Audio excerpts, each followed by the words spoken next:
নমস্কার, আমার নাম ডক্টর সৌমি গায়েন। আজকে হ্যানিম্যানের 271তম জন্মদিনে আমরা এখানে একত্রিত হয়েছি।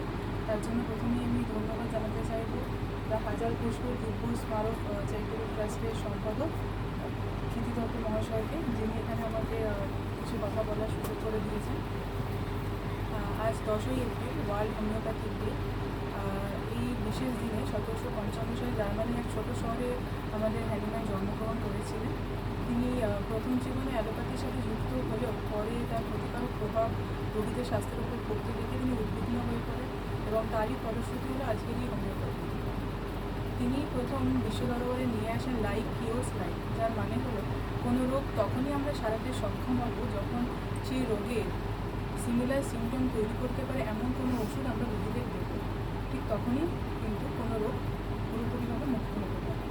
এই করতে করতে আজকে কিন্তু বিশ্বে সবথেকে দ্বিতীয় প্রচলিত চিকিৎসার মাধ্যম হিসেবে হোমিওপ্যাথি নিজেকে সেই জায়গায় এনে দাঁড় করিয়েছে। এবং তার কারণ এটি যেমন কোনো কঠিন বা জটিল বা পুরাতন যে রোগী হোক না কেন, হোমিওপ্যাথির ম্যাজিক কিন্তু সর্বত্র বিরাজমান।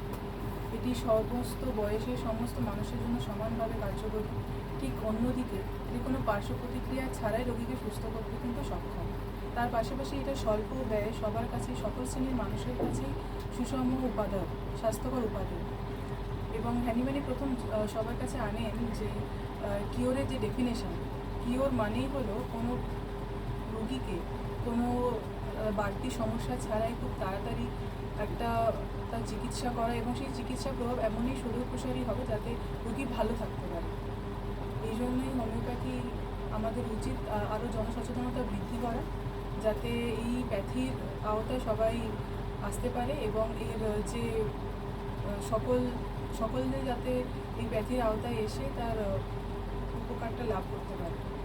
কারণ এই প্যাথি একমাত্র প্যাথি যেটা হ্যানিম্যানের যে মূল মন্ত্র সেমিলিয়া সেমিলিবাস কিউরেন্টা, এর উপরে ভর করে কিন্তু দাঁড়িয়ে আছে।